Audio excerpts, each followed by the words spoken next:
Friends, I realized I didn't have an intro for what I'm doing back here, and I have roughly 10 days invested in this build. Let's talk about what we're doing inside where we're not getting rained on. Howdy my friends, today we're going to talk about this chicken coop that I'm sitting inside of. Obviously it's still being built. I have 10 days invested in swinging a hammer. Today was going to be day 11, but you listen carefully, you can figure out why I'm not working today. 17, today would have been today is day 17 on the calendar. So it goes slow because I'm working on this after work, and I have a bunch of video recorded day by day, progress made, that I need to get edited down and uploaded to YouTube, but I wanted to have an intro as to what I'm doing, where I'm trying to go, and I am sure I did things wrong as I went through building this. So for you professional carpenters out there, please do laugh. I welcome comments. Maybe there are things I can fix after the fact, but some stuff is going to be a little hard to fix. Some stuff obviously I'm going to have to work around.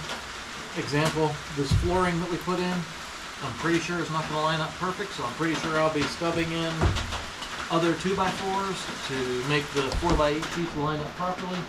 We did that because of cost-cutting measure. Yes, the building looks, in my opinion, really nice. Have to maintain a high WAF. For you young bucks out there, WAF is something that you should definitely take into account. For you older gentlemen, people like me, you probably appreciate the wife approval factor and fully understand how much that plays into your happiness. So, while the building does look nice and while the building is very cosmetically appealing, I had to carve somewhere without having structural integrity.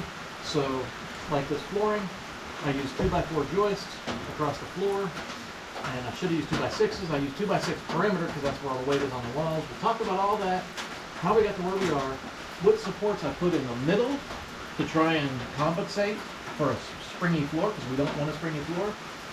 But in the end, remember, this is a chicken coop. Chickens weigh 5 pounds, 6 pounds each. Our goal is to have about, at most, 30 chickens on this side of the coop. Now when I say this side, we're eventually going to put a wall in the middle. Once I have the floor up, then I'll put a wall. What I envision I'm going to do is from my support beam up here down to the floor, I'm going to put in a piece of utility panel, cattle panel, something, and kind of anchor it in, maybe put another 2x4 across to help it be nice and solid, and then I'll run chicken wire all the way up to the ceiling. And then what will happen is my black Australorps that I have will sit on this side, and the American breast that I have on order, hopefully I'll see sometime in the next month or two, will live on that side. So I will have two different breeds, completely separate and independent, so there is no cross-contamination of fertilized eggs. Eventually, there'll be chicken doors in the back because the chicken can't live inside of the coop. So eventually the chickens will be able to get outside on the back, and after the coop is done and solid, sealed up, you know, we have all the chicken wire at the eaves where I got coverage for vents. Have all that sealed up where mice can't get in and critters can't get in. Then we're going to build the chicken run, which is going to be a 20-foot extension off the back of this building. So essentially, there's going to be 10 by 10 space under the building chickens can get to, because it's pretty high up. As the hill slopes down, it's really high up. In the front, I think it was 17-inch clearance above ground. So, I mean, some chickens will get all the way up to the front, some won't. I guess depends on size. But in the end, there'll be a 10 by 10, 100 square foot area under a 100 square foot coop, and then there'll be a 20 by 10 run out the back on each side, and again separated, so that each breed gets 300 square foot of ground space, which gives them roughly, if I keep 30 chickens in here, I mean 300 divided by 30, that gives me 10 square foot per chicken. But knowing that that is again not enough, so the chicken police will be out there and after me. Once the run is done, by the way, I don't have 30 chickens, I have 9, so there's going to be 100 square feet for 9 chickens. For now, eventually, as we incubate eggs, that's coming. That'll grow, but around 30 is our cap of what we want.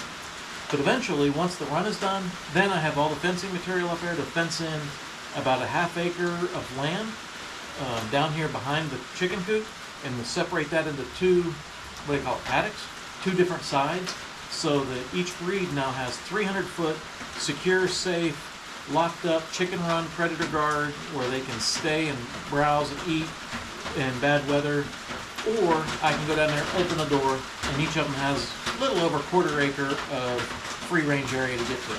So I figure 10 square foot per chicken is a little bit on the low end for, if you read what is the optimal, I've heard everywhere from, 12 square foot all the way up through, you read and everybody's like, oh yeah, you should have 100 square feet per chicken, right? I mean, there's all kind of craziness out there. I don't know what the right answer is. My goal in my head has always been 15 square foot per chicken. But with 30 chicks, we're going to end up with 30 chickens, we're going to end up with 10 square foot per chick inside of the coop/run. So, well, inside of the run.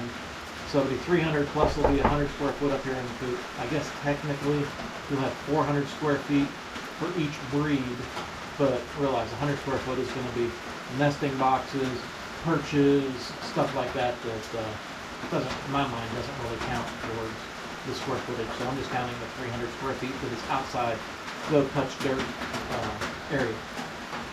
That is where I'm at. That is my day 0. And I am not going to talk about progress because that's the point of the rest of this series that hopefully I will get uploaded semi-soon. But I got a lot of hours of video I need to trim down to making it where people actually watch it, because no one wants to stare at 4 hours of somebody swinging a hammer and using a saw. That's just boring for everybody, me included. So I need to find the highlights, and I'm going to try and make every day, around the 20-minute mark for, a couple hours worth of work. And we'll see how this pans out, but get ready for a series on how I built this chicken coop and lessons I've learned as I went. In the end, we'll have a wrap up with everything I can think of, but I'm dry in this rain. I need doors, I need a floor, I need chicken wire. And then I'm ready to start bringing some chickens out here. Catch y'all in the day 1 video, which hopefully is semi-soon.